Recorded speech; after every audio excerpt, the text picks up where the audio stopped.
you know, playing with the Yankees was unlike anything else I've ever done in my life, and winning a world championship there, you know, just being part of that great '78 team. That was the best team I ever had the privilege of playing on. And like I said, playing for the boss, you know, was never a dull moment. Was absolutely as competitive as any of us. I think he's the greatest owner and done more for the game in terms of free agency. He was not afraid to go out. He wanted to put the absolute best quality, you know, product on that field. And I hated losing.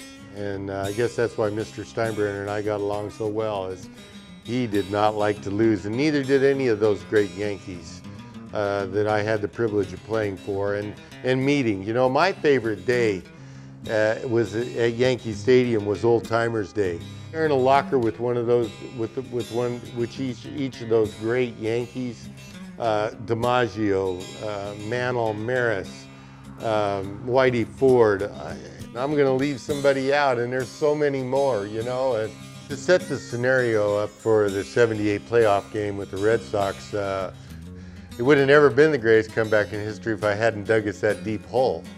Because when I joined the Yankees, I had put so much pressure on myself, putting on the pinstripes, and you know, I proceeded to stink the joint up, and you know, I had just reached rock bottom. I had lost a ball game every way conceivable, and finally worked my way out of that. And then we ended up catching the Red Sox to set the stage for probably the greatest game, I think. I don't think there's ever been a bigger game or a better game.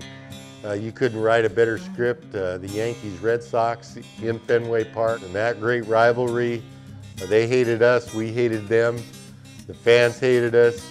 I had my work cut out for me. I came in that ball game with one out in the 7th inning.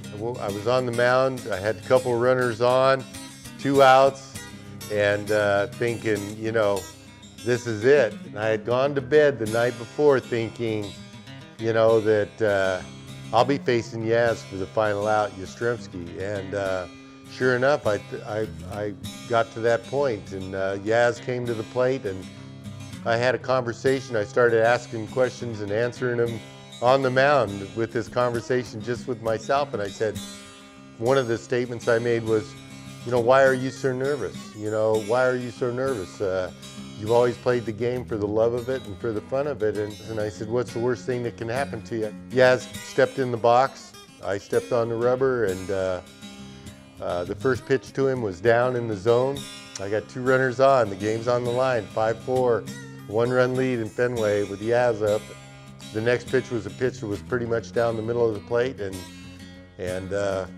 it tailed in on his hands, and he popped it up to Nettles, and we ended up winning that ball game and then going through the Kansas City Royals in the playoffs and beating the Dodgers in the World Series and repeating as world champions. To honor a legend in your life, visit the banquet hall at Coors.com.